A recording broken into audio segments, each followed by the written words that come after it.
Welcome to the channel, everyone. Sit on down and put on those tinfoil hats, because today I'll be reviewing M. Night Shyamalan's Signs from 2002. And yes, this movie is 21 years old, so this will be a spoiler review.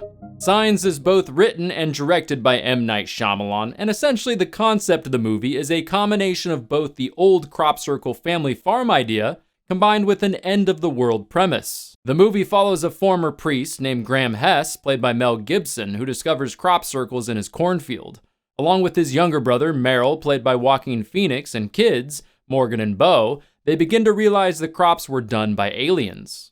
The idea sounds pretty damn generic if you think about it, but Signs is about way more than that. It also digs deep into the themes of faith, fate, and dealing with terrible personal tragedy. The movie also scares the shit out of you. M. Night was fresh off the success of Sixth Sense and Unbreakable and wanted to write something that could translate across the world no matter what culture you live in. Something that was just a global universal message, but was also a fun, scary type of a blockbuster movie. Originally, the character of Graham was supposed to be a much older man. M. Night Shyamalan wanted to cast either Paul Newman for the role or Clint Eastwood, but they both turned it down, so ultimately he casted it a little bit younger and went with Mel Gibson instead. Also, Merrill was supposed to be originally played by Mark Ruffalo, but because of a brain tumor, he actually had to back out of production very close to when they started shooting, actually a week before shooting, and then they just quickly casted Joaquin Phoenix instead for the role. Something really interesting to me that I just recently found out about the production was that they started shooting this movie just a day after the September 11th attacks. They did a little ceremony to kind of pay reverence, I guess you could say, to the victims, and then went on to shoot the movie. And on top of that, the first scene that they were shooting for the movie was also probably the saddest scene in the entire movie, where Graham goes and talks to his wife for the last time. I had not worked with Mel Gibson before, and the idea was to kind of break the ice right away and do one of the most important scenes, if not the most important scene, on the first day, and just get it all out. I would imagine that with everything that happened on September 11th, probably put the entire production on a little bit of an edge, which in my opinion does come across on screen. You can kind of feel that when you watch the movie. And because obviously in the movie, they're talking about these very, very heavy themes and these scary kind of deep topics, while the country is also simultaneously mourning for the victims after September 11th. But enough talking about the production and the behind the scenes stuff and the other things that went into the making of the film. I want to get a little bit deeper into my personal review of the movie, and I want to start off with some things I think the movie did well. I want to first say that yes, this movie is a bit of a throwback now, being that it came out in 2002. Jesus, I'm old. But even at the time, this movie had a little bit of a throwback feel to it just stylistically. It's paced like some of the great horror movies and thrillers in the 70s and the 80s. It doesn't have a bunch of cheap tricks and thrills and action and a bunch of images and dead bodies thrown at you like we see in a lot of movies today and a lot of movies in the early 2000s. There isn't a ton of music in this movie either, and M. Night just does such a good job taking his time and scenes to build tension and suspense throughout it. It kind of reminds me of movies like Alien, The Thing, and the original A Nightmare on Elm Street. It's not full of like dumb jokes and, flash images in our face that kind of just appease our ADHD minds that we have today. Kind of like in Alien, this movie has some scenes that don't have a lot of dialogue, but when you factor in the acting, the way it's shot, and just the tension in the scene, it just is so damn effective. Another good for me is the first scene in the movie. You're immediately put on edge, and what's even more impressive about the opening scene is that there is zero music at all whatsoever until the very end of the scene when you kind of pan out to see the shapes in the cornfield. Most of the opening in the movie doesn't have any music at all, which is just a testament to how well M. Night stylizes and just shoots all of these opening sequences. Next, I want to talk about the characters, and holy shit, how good is this cast? I mean, it's just stacked with talent from top to bottom. The movie also does a really good job building the characters' backstory, but they don't slap you across the face with it. They just give you kind of subtle breadcrumbs and subtle hints throughout the movie to help you kind of build up what you think the character's backstory is. Especially Graham's character. I mean, early on, you kind of learn that he's not a pastor anymore, and then you learn that his wife died, and then you kind of learn why he's not a pastor, and then you learn a little bit more of how his wife died. It's just an example of these little breadcrumbs along the way that keep you thinking throughout the movie. They're not just giving you all the information, they're making you use your imagination throughout the movie to kind of build these characters in your own mind. Speaking of Graham, who I mentioned earlier, is played by Mel Gibson, and I know I guess, has had some drama in his personal life and stuff like that, and kind of took some time away from Hollywood. I don't really know much about all that kind of stuff, so I'm not really going to speak about that.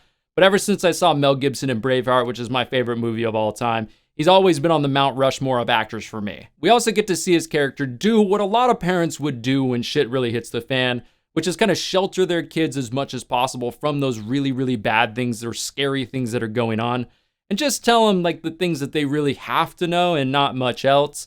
But it is really cool later on in the movie how that kind of like chips away a little bit, and he sees how smart and just how resilient his kids are, and he lets them kind of see what they need to do, and they also kind of help him a little bit. I mean, when they're reading the book about the aliens, he's actually starting to pick the brains of everyone else, and even his kids, so I thought that was a little bit cool in the story. It just shows us how resilient kids are and how smart kids are. I know being a parent, you come to realize that your kids notice a lot of things that you don't think they notice. And they are a lot smarter than you think they are. Even with that little brain, that little undeveloped brain that they don't quite have yet, they're still pretty damn smart, sometimes a lot smarter than us. So it's just interesting throughout the movie to kind of see that and see Mel Gibson's character kind of just lean on his kids and also realize that himself. You've also got Meryl, who's an interesting character and just played so damn well by Joaquin Phoenix. He's a character who used to be a minor league baseball player but didn't really have enough to make it to the majors yet. He's now living with his brother and he's working at a gas station. Probably not a life he wanted to live. You know, most people probably look at him as kind of a loser. Whereas really, realistically, he mainly did this just to help out his brother who's going through a lot of tragedy at this time. I also think it's great how his character is a jock who just kind of thinks the people who believe in fantasy or aliens and stuff like that are just people who don't have girlfriends, who have never had girlfriends, you know, the typical like virgin nerd type. But in the end, he's got a tinfoil hat on and he's just all in on this shit. Also, at the time, Joaquin Phoenix wasn't as big of a household name as he is today. He did have a lot of nominations. I think he was nominated for an Academy Award, for Gladiator, all that kind of stuff. But I knew going into watching this movie how much of a badass he was, because Gladiator was 2 years before it, and Gladiator is one of my favorite movies of all time. Shout out Ridley Scott. But Joaquin Phoenix just does such a good job in this movie. And this is just another feather in his cap in his long list of great performances. Then you've got Rory Culkin playing Morgan, and then Abigail Breslin playing Bo.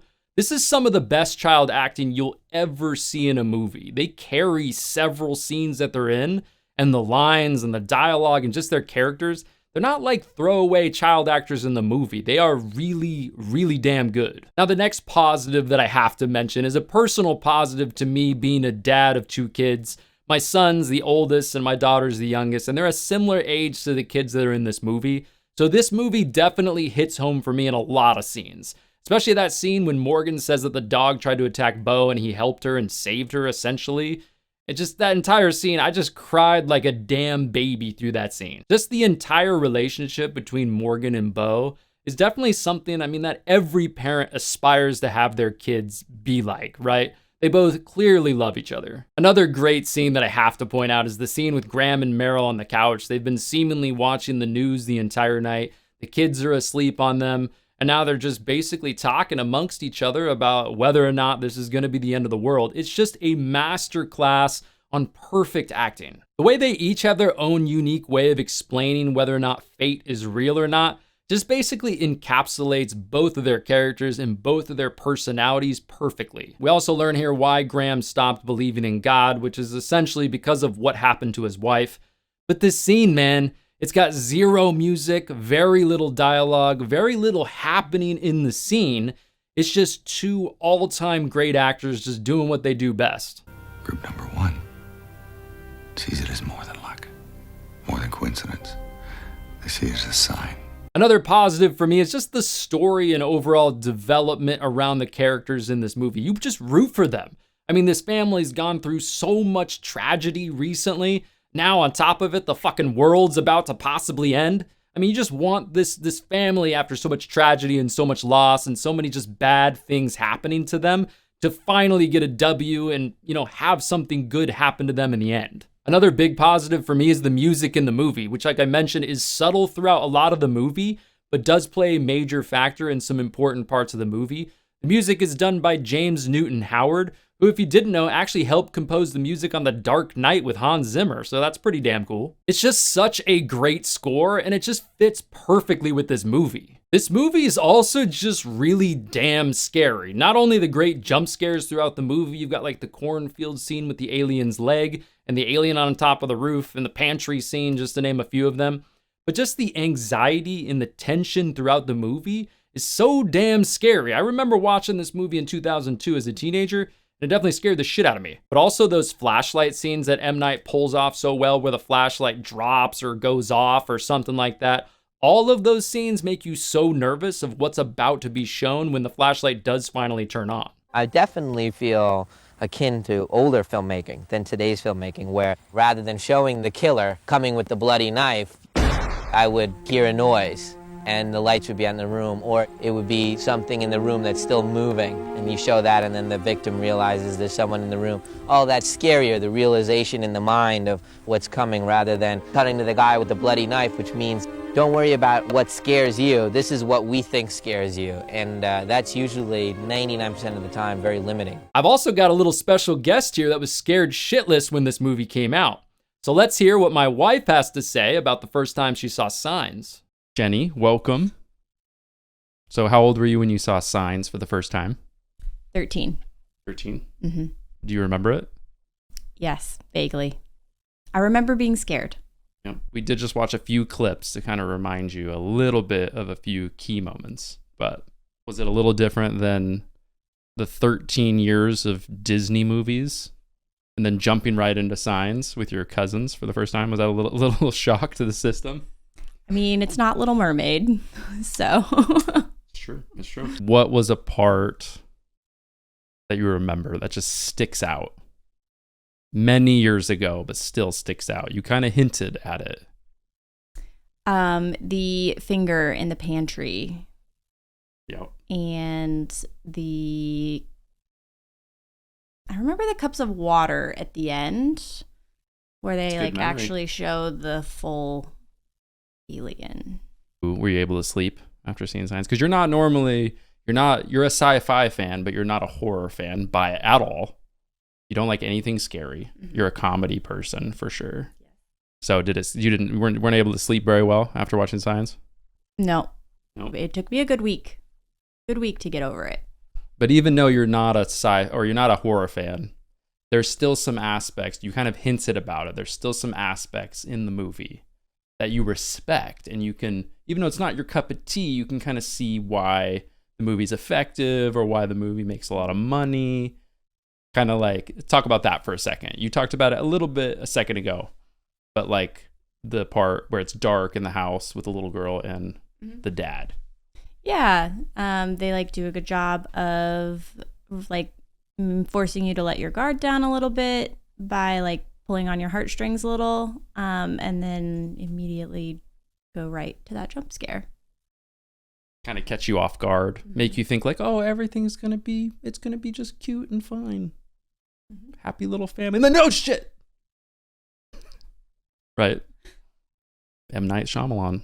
What do you think about M. Night Shyamalan? Is he a dick for doing that? You took the words right out of my mouth.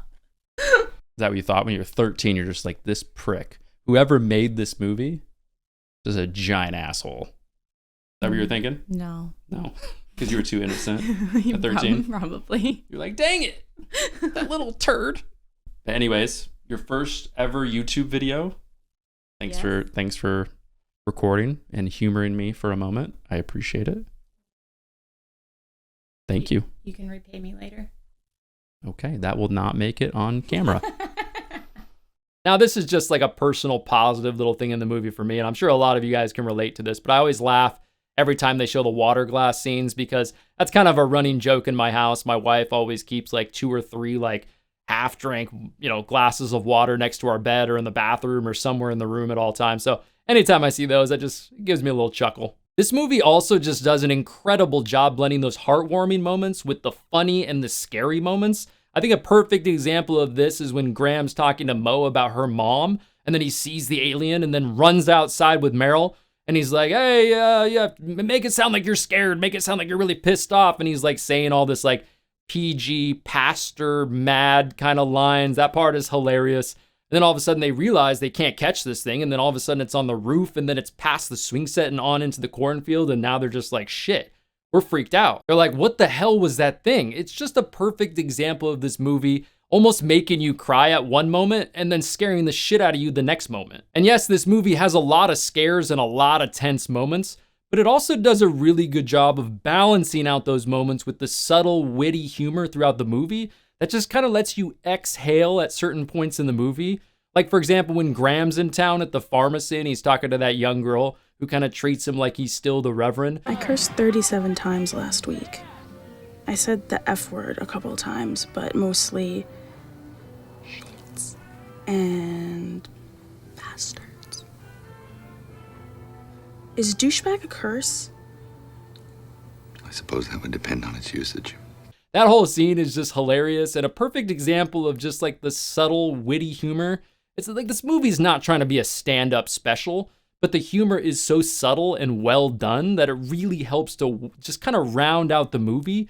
And like I said, just lets you exhale, through all the tension and the suspense. The thing I wanted to bring after Unbreakable was the humor. So this movie, I really wanted to enjoy their confusion about what was happening. Excluding the possibility that a female Scandinavian Olympian was running around outside our house last night, what else might be a possibility? So when I saw the humor rising up and becoming one of the giant elements of the movie, I was really psyched. Lastly, I want to talk about the ending here for a second. Now, I'll talk about the alien in just a minute a little bit more, but M. Night just does such a great job on this ending, tying all those little moments earlier in the movie into what happens here at the end. You've got the swing away line that he ties in here at the end. You've got the little chat between Graham and Meryl that they had on the couch about, fate versus luck. He ties that in here at the end. And it all kind of just crescendos to this ending moment where Graham's trying to save his oldest boy. Now, as far as the bad goes, I don't think I really need to talk too much about the alien CGI. I think that kind of speaks for itself. But at the end, I think they did show too much of the alien, in my opinion. Now, I know M. Night tried to show as little as possible while still executing the scene, but I think he still did show a little too much of the alien, which kind of took away from the effectiveness of the scene to me. Now, really, that could be because the CGI was bad. That might have affected my kind of thoughts here on this a little bit more, but I do think they showed a little bit too much of the alien there. Now, bear with me for just a second. I'm going to read something that Ridley Scott said years ago. I think it was for like the 40th anniversary of Alien or something like that, but it's in regards to showing the monster in movies. Ridley Scott said, "You don't show the monster too many times because then you get used to him. You never want to get used to the monster. The best screening room in the world is the space between your ears, your brain." I couldn't agree more. A lot of people say that was a big reason why Jaws was also so scary and so effective. Thank God for the mechanical issues with the shark, because Spielberg might have put the shark into too many scenes. In the end, because of the mechanical issues with the shark, they weren't able to put him in too many scenes, so it actually ended up making the movie scarier. And as far as signs go, I think the first 3/4 of the movie does a really good job hiding the monster, hiding the alien, keeping it out of sight, and just keeping it scary and mysterious. But the third act of the movie, it just kind of loses its effectiveness to me, because it shows too much of it. I also kind of thought we found out just a little bit too soon what was doing this stuff to the crops and to the animals and stuff like that. I mean, a lot of you, 30 minutes into the movie when Graham sees the alien on the roof, probably knew immediately what it was. But if that scene was maybe a little bit too fast, you looked away, or it was too dark for you, you might not have known. But still, I mean, pretty damn early into the movie, we knew exactly what it was, who was responsible, and kind of that mystery was gone. But I mean, I don't know. The fuck do I know? I mean, this movie ended up making $400 million. So, I mean, I'm just a guy on YouTube talking about movies, but that's just, kind of my thoughts. Probably wrong, but, whatever. And lastly, I kind of just have 3 little nitpicks with the movie that I'll talk about here. Like the pantry scene, no matter how great that entire scene is, in the end, it kind of just made no sense afterwards to me.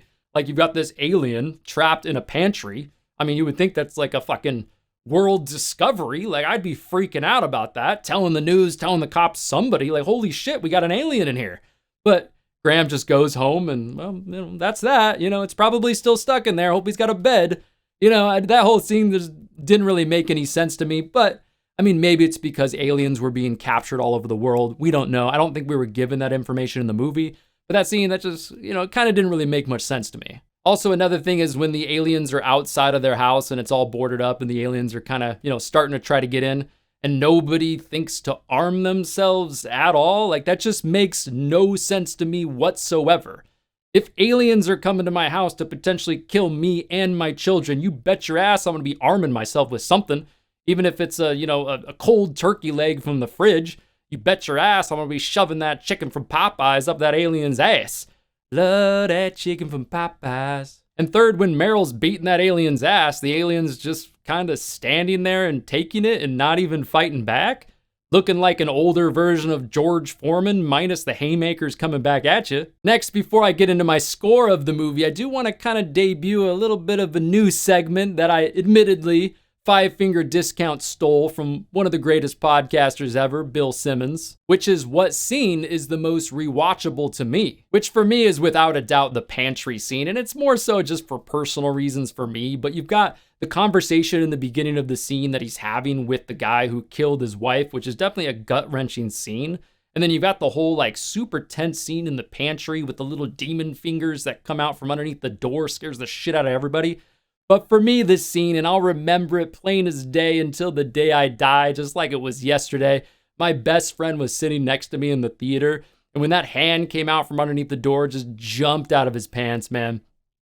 I'll remember that forever, and every time I think about that, it just gives me a little smile. An honorable mention for me, though, might be the cornfield scene when you see the little alien leg pop out. Now on to my score and my final thoughts on the movie. I enjoy this movie from the moment it starts right to the very end. I will say, something that just slightly, ever so slightly knocks off just a little bit of this movie is kind of the setting and just kind of concept of the movie in general isn't quite up to par with some of the other great sci-fi horror movies for me, like The Thing or Alien, but that just slightly knocks off the movie just a little bit for me. However, this movie makes you laugh, this movie makes you cry, this movie makes you question the universe, and really just scares the shit out of you, which is why I really do believe this movie is a masterpiece. And as far as the score goes, after all those things that I mentioned, the good, the bad, just everything with the movie, Signs I'd have to give a 9.5 out of 10 for me.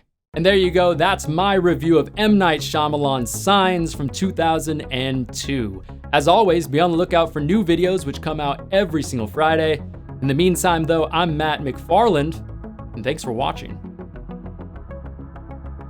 Thank you so much, everybody, for watching my review of Signs. Hope you enjoyed the video. If you're new here and you haven't already done so, make sure you subscribe to the channel and turn on those notifications as well. Also, if you have a friend in mind who might enjoy this type of content, go and tell them about the channel too. I'd really appreciate that. All of my social media links will be down below in the description if you want to go and follow me over there. But as always, like I mentioned, be on the lookout for new videos which come out every single Friday. But anyways, everybody, take care of yourselves, and I will see you in the next video.